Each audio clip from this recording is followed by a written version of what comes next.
வேலை வாய்ப்பிற்கான 100% உத்தரவாதத்துடன் MBA படிக்க இன்றைய ஆட்சி பிசினஸ் ஸ்கூலில் சேருங்கள். Charles Group presents Startup Singham. Watch every Sunday from 11:30 AM on Star Vijay TV and Hotstar.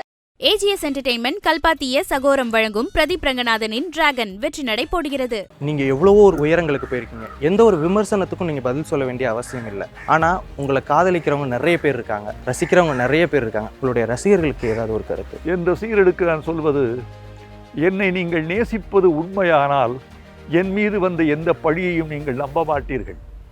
என் மீது வந்த பழியை நீங்கள் நம்பிவிட்டால் அது என் நேசத்துக்கு விரோதமானது. எந்த புற்றுக்குள் எந்த பாம்போ என்று நான் பார்ப்பதில்லை, எந்த பூவுக்குள் எந்த தேனோ என்று தான் நான் பார்ப்பேன். இப்போது வருகிறவர்களில் யார் MS விஸ்வநாதன், யார் AR ரஹ்மான், யார் இளையராஜா என்று தெரியாது. இப்போது வருகிற பாடகர்களில் யார் பட்டுக்கோட்டை கல்யாண சுந்தரம், யார் கண்ணதாசன், யார் வாலி தெரியாது.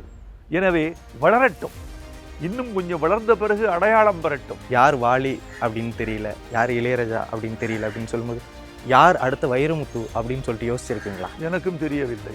வைரமுத்துவுக்கு வாரிசாக இன்னொரு வைரமுத்து வந்துவிடக்கூடாது. சொல்லி தீர்ந்து போன சினிமா உலகத்தில் சொல்லாத விஷயத்தை சொல்லுவது எப்படி என்பதுதான் என் வைராகியம்.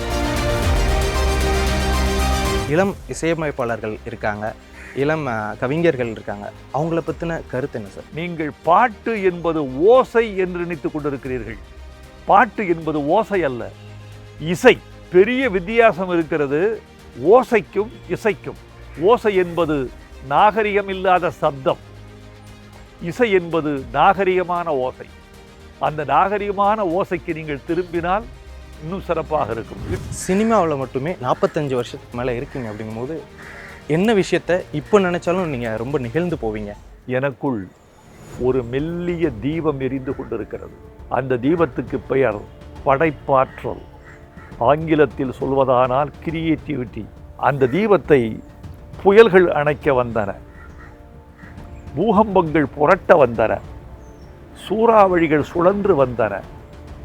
எத்தனையோ பேர் படையெடுத்து வந்தார்கள், எத்தனையோ அவமானங்களால் அணைக்க பார்த்தார்கள், சூதுகளால் அதை கொன்றுவிட பார்த்தார்கள், வஞ்சகத்தால் வளைத்து விட பார்த்தார்கள்.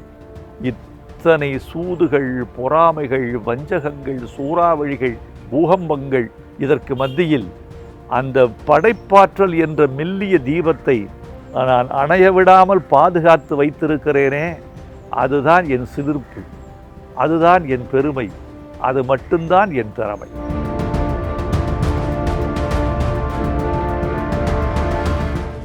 வணக்கம் சார். வணக்கம். எப்படி சார் இருக்கீங்க? மிக நன்றாக.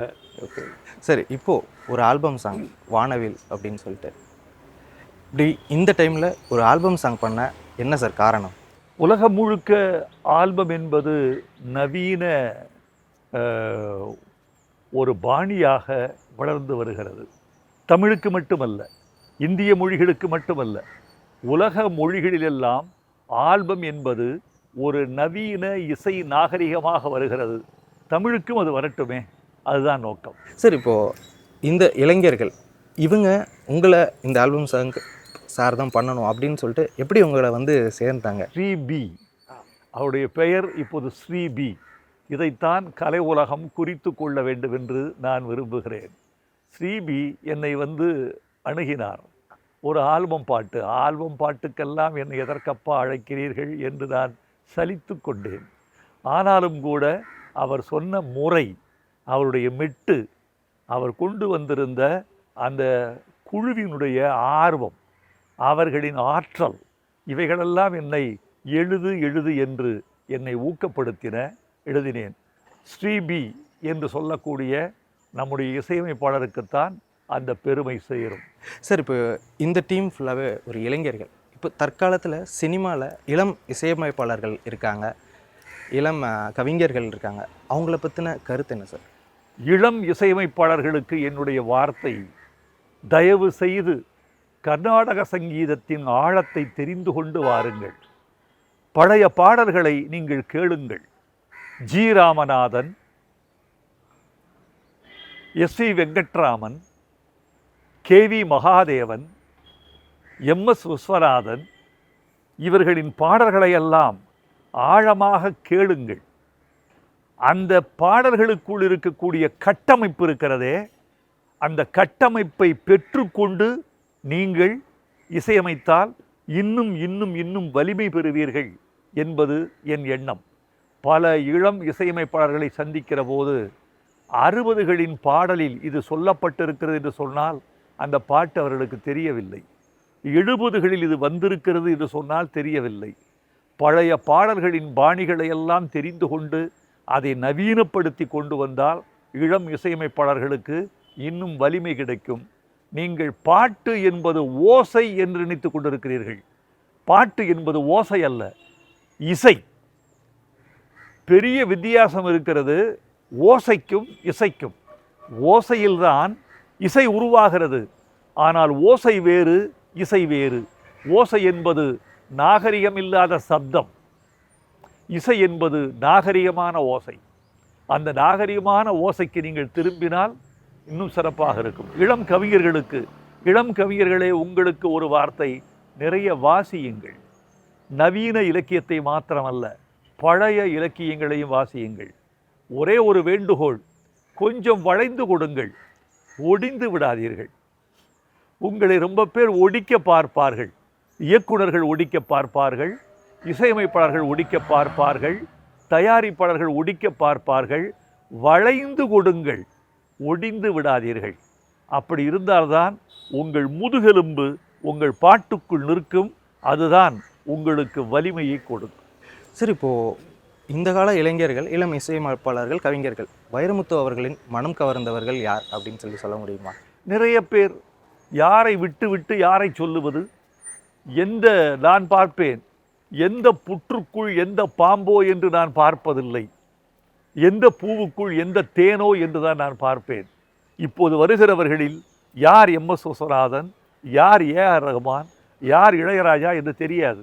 இப்போது வருகிற பாடகர்களில் யார் பட்டுக்கோட்டை கல்யாண சுந்தரம், யார் கண்ணதாசன், யார் வாலி, யார் வைரமுத்து தெரியாது.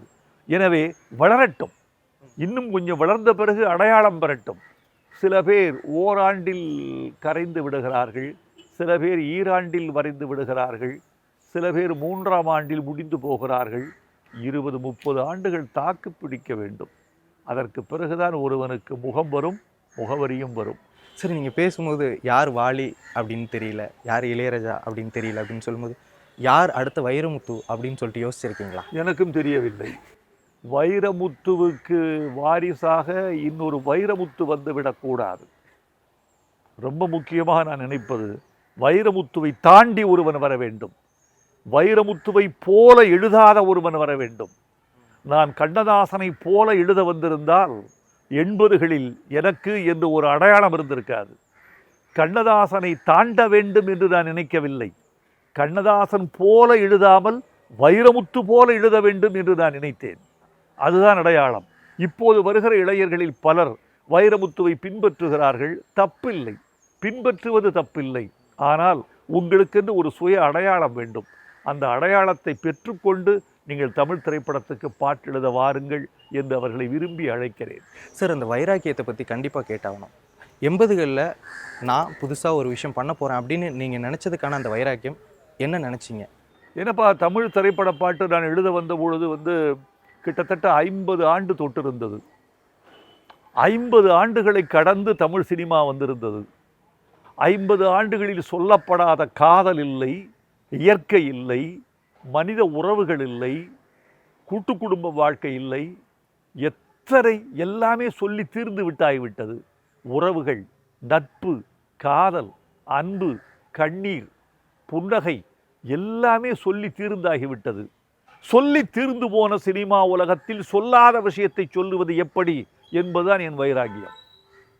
சினிமா எனக்கு கொடுத்தது கொஞ்சம், ஆனால் சினிமாவிலிருந்து நான் கற்றுக்கொண்டது அதிகம். அந்த கற்றுக்கொண்டதை வைத்துத்தான் இத்தனை நாள் ஓடி வந்திருக்கிறோம். சினிமாவில் மட்டுமே 45 வருஷத்துக்கு மேலே இருக்கீங்க. அப்படிங்கும்போது என்ன விஷயத்தை இப்போ நினச்சாலும் நீங்கள் ரொம்ப நெகிழ்ந்து போவீங்க? நான் நெகிழ்ந்து போகிற விஷயம் ஒன்று தான். மிக மிக நெகிழ்ந்து போகிற விஷயம் ஒன்று என்ன தெரியுமா? எனக்குள் ஒரு மெல்லிய தீபம் எரிந்து கொண்டிருக்கிறது. மிக மிக மெல்லிய திரியில் மிக மிக மெல்லிய தீபம் எரிந்து கொண்டிருக்கிறது. அந்த தீபத்துக்கு பெயர் படைப்பாற்றல். ஆங்கிலத்தில் சொல்வதானால் கிரியேட்டிவிட்டி. இந்த கிரியேட்டிவிட்டி என்று சொல்லக்கூடிய படைப்பாற்றல் என்ற சிறு தீபம் எரிந்து கொண்டே இருக்கிறது. அந்த தீபத்தை புயல்கள் அணைக்க வந்தன, பூகம்பங்கள் புரட்ட வந்தன, சூறாவளிகள் சுழன்று வந்தன. எத்தனையோ பேர் படையெடுத்து வந்தார்கள். எத்தனையோ அவமானங்களால் அணைக்க பார்த்தார்கள். சூதுகளால் அதை கொன்றுவிட பார்த்தார்கள். வஞ்சகத்தால் வளைத்து விட பார்த்தார்கள். இத்தனை சூதுகள், பொறாமைகள், வஞ்சகங்கள், சூறாவளிகள், பூகம்பங்கள், இதற்கு மத்தியில் அந்த படைப்பாற்றல் என்ற மெல்லிய தீபத்தை நான் அணைய விடாமல் பாதுகாத்து வைத்திருக்கிறேனே, அதுதான் என் சிலிர்ப்பு, அதுதான் என் பெருமை, அது மட்டும்தான் என் திறமை. சார், இந்த விஷயம் எவ்வளோ பேர் அணைக்க பார்த்தார்கள் அப்படிங்கும்போது நிறைய விஷயங்களை நீங்கள் கடந்து வந்திருக்கீங்க. அப்படிங்கும்போது அதை கடந்து வர்றதுக்கு நீங்கள் என்ன சார் பண்ணுவீங்க? ஒன்றுமில்லை. அதை கடந்து வருகிற போது என்னுடைய வலிமையை இன்னும் கொஞ்சம் கூட்டிக் கொள்ள பார்ப்பேன். எதிரியை அடிப்பது என்பது ஒரு வகை, எதிரியை வீழ்த்துவது என்பது ஒரு வகை. எதிரியை வீழ்த்துவதற்கு என்ன வேண்டுமென்றால் வலிமை வேண்டும். எதிரியை வீழ்த்துவதற்கு ஒரு வலிமை வேண்டும். மிக முக்கியமான செய்தி சொல்கிறேன், நல்ல கேள்வி கேட்டீங்க. எதிரியை வீழ்த்துவதற்கு வலிமை வேண்டும். எதிரியை வீழ்த்துவதற்கு தேவையான வலிமையை என்னை வளர்த்துக் கொள்வதற்கு நான் பயன்படுத்துவேன். நான் விரயம் செய்ய மாட்டேன். அந்த எதிரியை வீழ்த்துவதற்கான வலிமையை அவர்களுக்கு பயன்படுத்தினால் அவர்கள் வளர்வார்கள். அவர்களுக்கு அது பயன்படுத்தாமல் எனக்கு நானே ஊட்டச்சத்தாக போட்டுக்கொண்டு நான் வளர்வேன். என்னுடைய நான் யாரோடும் என்னை ஒப்பிடுவதில்லை. நான் யாரை விட அதிகமாக வளர்ந்திருக்கிறேன் என்று நினைப்பதில்லை. நான் நினைப்பதெல்லாம் ஒன்றே ஒன்றுதான். என் நேற்றை விட நான் இன்று வளர்ந்திருக்கிறேனா, என் நேற்றை விட நான் இன்று உயர்ந்திருக்கிறேனா, இதுதான் நான் கேட்கிற கேள்வி. என்னுடைய நேற்றை விட நான் இன்று வளர்ந்திருக்கிறேன், அதுதான் வளர்ச்சி. அது போதும் எனக்கு. இங்கே நீங்கள் எவ்வளவோ ஒரு உயரங்களுக்கு போயிருக்கீங்க. எந்த ஒரு விமர்சனத்துக்கும் நீங்கள் பதில் சொல்ல வேண்டிய அவசியம் இல்லை. பதில் சொல்கிறது உங்களுடைய விருப்பம். ஆனால் உங்களை காதலிக்கிறவங்க நிறைய பேர் இருக்காங்க, ரசிக்கிறவங்க நிறைய பேர் இருக்காங்க. அப்படிங்கும்போது வைரமுத்து அவர்கள் இப்போவும் நிறைய பாடல்கள் பண்ணணும், நிறைய படங்கள் அவரை நம்ம பார்க்கணும், அவரோட வரிகளை கேட்கணும் அப்படின்னு சொல்லிட்டு யோசிச்சிருக்காங்க. உங்களுடைய ரசிகர்களுக்கு ஏதாவது ஒரு கருத்து? என் ரசிகர்களுக்கு நான் சொல்வது, என்னை நீங்கள் நேசிப்பது உண்மையானால் என் மீது வந்த எந்த பழியையும் நீங்கள் நம்ப மாட்டீர்கள். என் மீது வந்த பழியை நீங்கள் நம்பிவிட்டால் அது என் நேசத்துக்கு விரோதமானது. நீங்கள் நேசித்தால் பழியை நம்ப மாட்டீர்கள், பழியை நம்பினால் நீங்கள் நேசிக்க மாட்டீர்கள். எனக்கு நேசிப்பவர்களே போதும், அதான் விஷயம். நான் ஒவ்வொரு காலகட்டத்தையும் ஒவ்வொரு பணிக்கு, ஒரு காலகட்டத்தை நாவலுக்கு, ஒரு காலகட்டத்தை கவிதைக்கு, ஒரு காலகட்டத்தை பாட்டுக்கு, ஒரு காலகட்டத்தை இலக்கிய மேன்மைக்கு, மகா கவிதைக்கு. இப்போது திருவள்ளுவர் சிலை முன்னால் என்று நான் இந்த பேட்டியை கொடுத்து கொண்டிருக்கிறேன். திருக்குறளுக்கு உரை எழுதி கொண்டிருக்கிறேன். அறத்துப்பால் எழுதி முடித்து விட்டேன். கன்னியாகுமரியில் முதலமைச்சர் முன்னிலையில் நான் திருக்குறளுக்கு உரை எழுதப் போகிறேன் என்று அறிவித்தேன். அந்த அறிவிப்பை தொடர்ந்து அமல்படுத்தி கொண்டிருக்கிறேன். இன்னும் சில மாதங்களில் 3 பாலும் முடித்து விடுவேன். ஜூலை 13 என் பிறந்த நாள் அன்று திருக்குறள் உரை தமிழ்நாட்டின் தலைநகரத்தில் வெளியிடப்படும். தமிழ் உலகம் கொஞ்சம் ஆவலோடு காத்திருக்கிறது. அந்த ஆவலை நான் பூர்த்தி செய்வேன். திருவள்ளுவருக்கு கீர்த்தி செய்வேன். சார், இப்போது காதல், காமம் இதையெல்லாம் தாண்டி ஒரு எந்திரமயம், அதற்கும் உங்கள்கிட்ட பாடல் வரிகள் இருக்கிறது. தீவிரவாதமான விஸ்வரூபமாக இருக்கட்டும், அதற்கும் உங்கள்கிட்ட பாடல் வரிகள் இருக்கிறது. எப்படி சார் அப்டேட் பண்ணிகிட்டே இருக்கீங்க உங்களை? ரொம்ப நல்ல கேள்வி தம்பி. நம்மை எது புதுப்பித்து கொண்டே இருக்கிறது என்று நினைக்கிறீர்கள்? ஒரு மனிதனை எது புதுப்பித்து கொண்டே இருக்கிறது என்றால் 2. ஒன்று உணவு, இன்னொன்று சுவாசம். உணவும் சுவாசமும் இல்லை என்றால் மனிதன் புதுப்பிக்கப்பட மாட்டான். இந்த உணவு தான் அவன் உடம்பை புதுப்பிக்கிறது. இரத்தத்துக்குள் சத்துக்களாக ஓடி எல்லா உறுப்புகளையும் காக்கிறது, வளர்க்கிறது. சுவாசம் அதுதான் ஆக்சிஜனை இரத்தத்தின் ஆக்சிஜனை உடம்பின் எல்லா பாகங்களுக்கும் கொண்டு செல்கிறது. இந்த ஆக்சிஜன், இந்த சுவாசம், இந்த உணவு, இந்த 2ஐயும் போல மனிதனுக்கு 3வது ஒன்று வேண்டும், வாசிப்பு. சுவாசிப்பு என்பதை போல வாசிப்பு. என்னை சுற்றி இருக்கிற உலகத்தை நான் வாசித்து தெரிந்து கொள்கிறேன். உலகத்தை சுற்றி தெரிந்து கொள்கிறேன். பல நாடுகளுக்கு போகும்போது கற்றுக்கொள்கிறேன். புதிதாக வருகிற செய்திகளின் மீது நான் கொஞ்சம் ஆர்வம் காட்டுகிறேன். எனக்கு தெரிந்தது கொஞ்சம்தான். அந்த கொஞ்சத்தையும் நிகழ்காலத்தில் சரியாக வைத்திருக்க வேண்டும் என்று ஆசைப்படுகிறேன். எனக்கு ஏதாவது தெரியாவிட்டால் கொஞ்சம் கூட வெட்கப்படாமல் எனக்கு தெரியாது என்பதை ஒப்புக்கொள்கிறேன். அதுதான் தெரிந்து கொள்வதற்கான முதல் சாவி. அதுதான் அறிவு வருவதற்கான முதல் சாவி அறியாமைதான். அறியாமையை ஒப்புக்கொள்கிறவன் அறிவை வரவேற்கிறான்.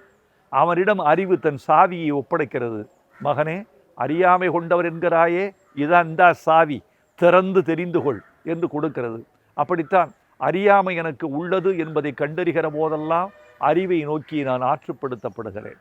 இப்போ இருக்க நிறைய கவிஞர்களுக்கு வந்துட்டு அந்த பாடல் வரிகளில் வந்துட்டு ஒரு புதுமை, அந்த ஒரு விஷயம் ரொம்ப குறைபாடாக இருக்குது. அப்படிங்கும்போது நிறைய பேருக்கு அந்த இயக்குனர்கள், அதாவது தாமே சிந்திச்சு எழுதுறது வேற, இன்னொருத்தர் சிந்தனைகளுக்கு வரிகள் கொடுக்கறது வேற. அப்படிங்கும்போது எப்படி நீங்கள் இயக்குனர்களை புரிந்து கொள்கிறீங்க? உதாரணத்துக்கு காதல் அணுக்கள் அப்படின்ற அந்த ஒரு விஷயமா இருக்கட்டும், காதலை பற்றி ஒரு வரிகள் கேட்கும்போது அணுக்கள், ஏன்னா அது ஒரு எந்திர படம் அப்படிங்கும்போது அப்படி ஒரு வரியை கொடுக்கறதா இருக்கட்டும், அரிமா அரிமா அப்படின்னு சொல்கிற அந்த வரிகளாக இருக்கட்டும், மகளை பற்றி பாடுற பாட்டுக்கு தாயா தாயை அப்படின்னு சொல்லிட்டு மகாராஜாவில் கொடுக்கறதா இருக்கட்டும், எப்படி சார் புரிஞ்சுக்கிறீங்க எல்லாரையும்? ஒரு கவிஞனுக்கு மிக முக்கியமான குணம் ஒன்று வேண்டும் தம்பி. என்னென்னா, கூடு விட்டு கூடு பாய்தல். ஒரு கவிஞனாக இருப்பதற்கு காரணமே அவன் கூடு விட்டு கூடு பாயும் திறமை கொண்டவன் என்பதனால்தான். ஒரு தாய் தன் குழந்தைக்கு தாய்ப்பால் கொடுக்கிறாள் என்ற ஒரு சூழல் வருகிற போது கவிஞனுக்கு குறைந்தபட்சம் மார்பு சுரப்பதாக ஒரு உணர்வு மேலிட வேண்டும். அவனுக்கு தாய்ப்பால் வராது, அவன் மார்பில் தாய்ப்பால் வராது. ஆனால் அவள் தாய்ப்பால் கொடுக்கிற போது அவளுக்கு என்ன உணர்வு வரும், அவளுக்கு என்ன உணர்ச்சி வரும், அவளுக்கு என்ன அனுபவம் நேரும் என்பதை தனக்கு உணரத் தெரிந்தவன்தான் ஒரு உண்மையான கவிஞன். நான் அந்த நேரத்தில் தாயாக மாற வேண்டியவனாக இருக்கிறேன். அப்படி கூடு விட்டு கூடுவாய் இயக்குனர்களை நெஞ்சுக்குள் புகத் தெரிய வேண்டும். இயக்குனர்களை என்ன கருது? உதாரணமாக இந்த பாட்டு, இந்த ஆல்பம் பாட்டு, இதில் மிக அழகாக வானவில் வண்ணம் கொண்ட வெள்ளை நிலவே, என் வானத்தை விழுங்கிய கொள்ளை முகிலே அப்படின்னு எழுதியிருக்கேன். இதில் ஆத்திஃப் சொன்னது, இயக்குனர் சபரி சொன்னது, இயக்குனர் ஸ்ரீபி, இசையமைப்பாளர் ஸ்ரீபி சொன்னது, இயக்குனர் சபரி சொன்னது, நடிகர் மகேஷ் நடிக்கப் போகிறார் என்பது, அம்மு அபிராமி நடிக்கப் போகிறார் என்று நான் கேள்விப்பட்டது. தயாரிப்பாளர்கள் கூடி நின்றார்கள். ஒரு 5-6 பேர் என் அலுவலக அறையை ஆக்கிரமித்து கொண்டார்கள். அதிலிருந்தே தெரிகிறது இவர்களின் ஆர்வம் என்னவென்று. விட்டா எம்எல்ஏ ஏறி உட்கார்ந்துருவாங்க ஓடுறது, அப்படி வந்தார்கள். அவர் ஆர்வத்தை நான் ரொம்ப மகிழ்ச்சியாக ஏற்றுக்கொண்டேன். அந்த அழகாக நடித்திருக்கிறார் மகேஷ், அந்த பெண்ணும் நன்றாக நடித்திருக்கிறார். நம்முடைய ஸ்ரீபியின் இசை இருக்கிறதே, ஸ்ரீபியின் இசையில் ஒரு 16 வயசு துள்ளல் இருக்கு. நவீனம், இளமை, புதுமை, இந்த மூன்றையும் அவர்கள் கொண்டு வந்திருக்கிறார்கள். என் பாட்டுக்கு நியாயம் செய்திருக்கிறார்கள். இந்த பாட்டை பற்றி ஒன்றே ஒன்று சொல்லிவிடுகிறேன். இந்த ஆல்பம் சாங்கை பற்றி ஒன்றே ஒன்று சொல்லுகிறேன். திரைப்படத்துக்குள் பாட்டு இருக்கும், தெரியும் எல்லாருக்கும். ஒரு பாட்டுக்குள் திரைப்படம் இருக்குமா? அது இது. இந்த பாட்டை மட்டும் பார்த்தா ஒரு பெரிய திரைக்கதை விரியும். ஒரு சினிமாவுக்குரிய முழு தோற்றமும், ஒரு சினிமாவுக்குரிய முழு வீச்சும் அதில் பரவி நிற்கும். அதனால் இந்த பாடலை நான் நேசிக்கிறேன். இந்த பாடல் மக்களுக்கு பிடிக்க வேண்டும் என்று விரும்புகிறேன். பிடித்தால் நல்லது, பிடித்த பிறகு எல்லோரையும் வாழ்த்துங்கள். கார்த்திக் மது தயாரிப்பாளரை நான் போற்றுகிறேன். இது தைரியமாக உள்ள நான் இப்படி ஒன்று பண்ணலாம்ங்கிறதுக்கு ஒரு மனிதனுக்கு தைரியம் வேணும். அந்த தைரியத்தை நான் பாராட்டுகிறேன். எல்லோருக்கும் ரொம்ப முக்கியமாக என் நண்பன் நம்ம ஜிவி பிரகாஷ் இவ்வளவு அழகாக பாடுவார் நினைக்கல. அது இவ்வளவு அழகாக பாட வச்சிருக்காரு ஸ்ரீபின்னு நினைக்கிறேன். ரொம்ப அழகாக பாடியிருக்காரு. நான் கேட்டுட்டு, யாருப்பா நம்ம ஜீவியா, நம்ம ஜீவி என்ன எந்த போட்டிருக்காரு அப்படின்னு நினச்சி நான் ரொம்ப வியந்து போனேன். ஜீவி, உங்களுக்கு என் வாழ்த்துக்கள். பாடகராகவும் ஆகலாம். எத்தனை வேலையத்தையா பார்ப்பீர்?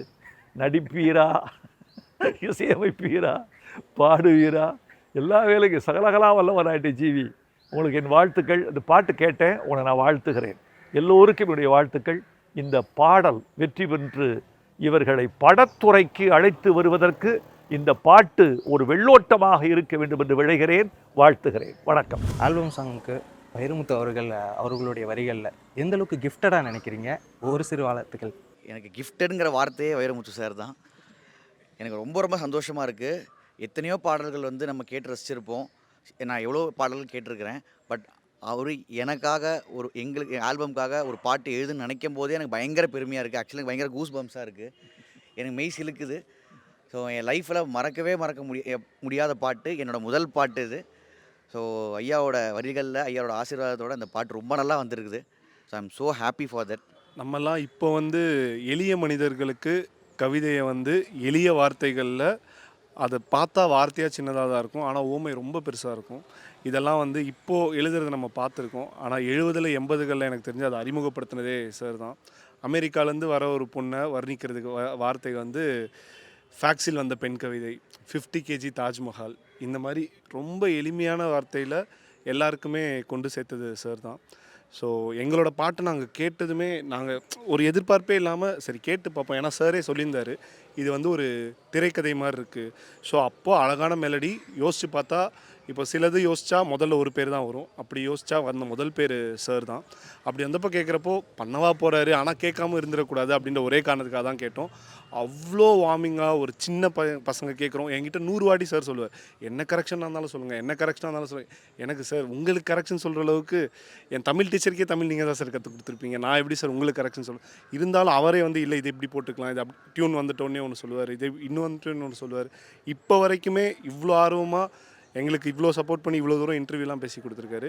ஸோ தமிழ் இருக்கிற வரைக்கும் சாரோட பெருமை அப்படியே தான் இருக்கும். ரொம்ப ரொம்ப ரொம்ப தேங்க்ஸ் சார், ரொம்ப ரொம்ப தேங்க்ஸ். வாழ்த்துக்கள். ஸ்ரீபி சொல்லுங்கள். வணக்கம், என்னோடய பேர் ஸ்ரீபி. நான் தான் இந்த பாடலோட இசையமைப்பாளர். சாரோட இந்த ஒர்க் பண்ண எக்ஸ்பீரியன்ஸ் வந்து ரொம்ப நிறைய கற்றுக்கிட்டேன். அவர் சொல்வார், ஸோ ஒரு மெலடி டிஸ்டர்ப் பண்ணாத லைன்ஸ் இருக்கணும், மெலடி நல்லா கேட்கணும், வார்த்தைகள் ரொம்ப தெளிவாக கேட்கணும் இசையில் அப்படின்ட்டு. அந்த பர்ஸ்பெக்டிவ் ஆஃப் ஒர்க்கிங்கில் அந்த மியூசிக் ப்ராசஸில் அது ரொம்ப ரொம்ப ஒரு இம்பார்ட்டண்டான ஒரு டூலுன்றது சார் கூட ஒர்க் பண்ணும்போது அது தெரிஞ்சுக்கிட்டேன். ரொம்ப மகிழ்ச்சி. இப்படி ஒரு அனுபவத்தை நான் வந்து மகேஷ்க்கும் ப்ரொடியூசர் கார்த்திக் அண்ட் மது சபரி இந்த மாதிரி ஒரு வண்டர்ஃபுல் ஆப்பர்ச்சுனிட்டி கொடுத்ததுக்கு. சாருமே நான் கேட்கும்போது ஹெசிடேட் பண்ணல. சார் உங்களுக்கு என்ன மாதிரி வேணும் அப்படின்னு என்னை கேட்பார்.